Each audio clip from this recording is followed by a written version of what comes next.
It would seem that after the presentation of the L51F1 engine in China, any questions regarding this engine were put to rest. However, unexpectedly, the United Aircraft Corporation UAC decided to demonstrate the latest version of the engine, which fundamentally changes perceptions of the Su-57's stealth capabilities. So, what exactly is this about? Everyone knows that the Su-57 currently flies with the old Alpha 1F engine, which, while meeting 5th generation requirements, does so with significant caveats, particularly regarding cruising supersonic speed. The plan is to replace it with the new AL51F1, also known as Product 30 or the second stage engine. This engine boasts greater stealth, thrust, fuel efficiency, and more. The list is extensive. It was showcased to the public less than a month ago, and notably in China. But just recently, a major announcement was made on TV about a documentary that will unveil an updated version of this engine, featuring far more changes than previously expected. The highlight? A flat nozzle, somewhat similar to its overseas competitor, the F-22 Raptor. What does this mean? First, the Su-57's infrared signature will likely be significantly reduced. This primarily enhances protection against interceptors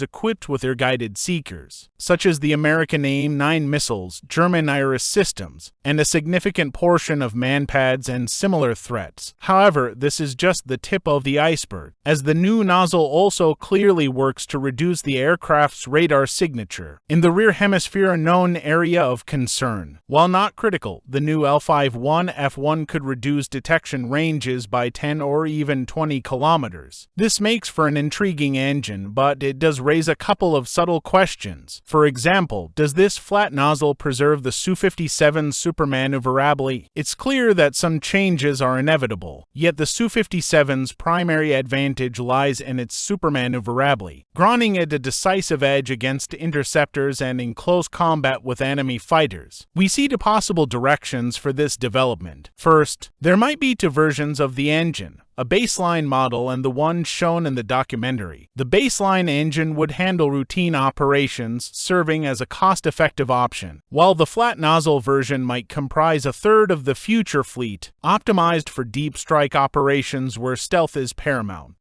Alternatively, it's possible the flat nozzle engine maintains supermaneuverability on par with the baseline L-51F1, making the production of two separate variants unnecessary. We'll likely know the outcome in about 5 years, when a full re-engineering of the Su-57 fleet becomes necessary, forcing a decision on the preferred variant. What's clear for now is that efforts to reduce the Su-57's detectability are ongoing, bringing stealth technology to the forefront. This is encouraging, especially since the Su-57 has reportedly been increasingly active in the conflict, with a focus on stealth. A striking example is its operations within the range of Patriot air defense systems. Unfortunately, the UAC has provided few details, merely claiming that the aircraft remains undetectable to American air defense systems. But let's delve into the reasoning and the necessity of deploying Russia's premier aircraft in such environments. It all comes down to the Duckling, an excellent bomber and arguably the best in its class, but one that struggles to operate within Patriot engagement zones due to its radar cross-section RCS. To use guided bomb ZUMP,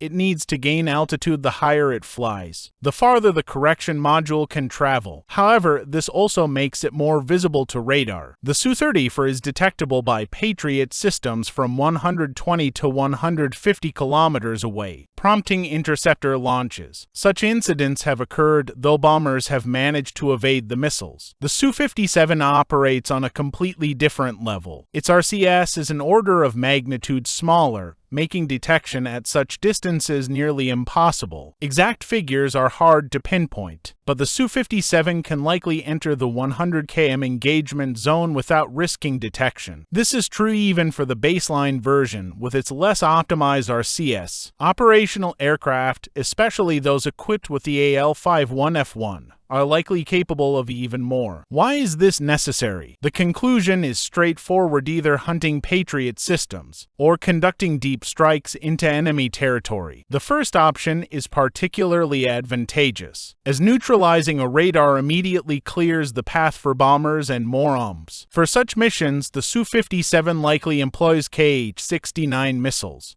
Covering 100 kilometers takes the missile only 6 to 7 minutes, during which time a relatively immobile radar is unlikely to relocate. The missile's optical seeker ensures it can find the target even if it moves. This combination is undeniably formidable. Incidentally, the Hunter Yukov is expected to be equipped with the updated AL-1F1 engine as well.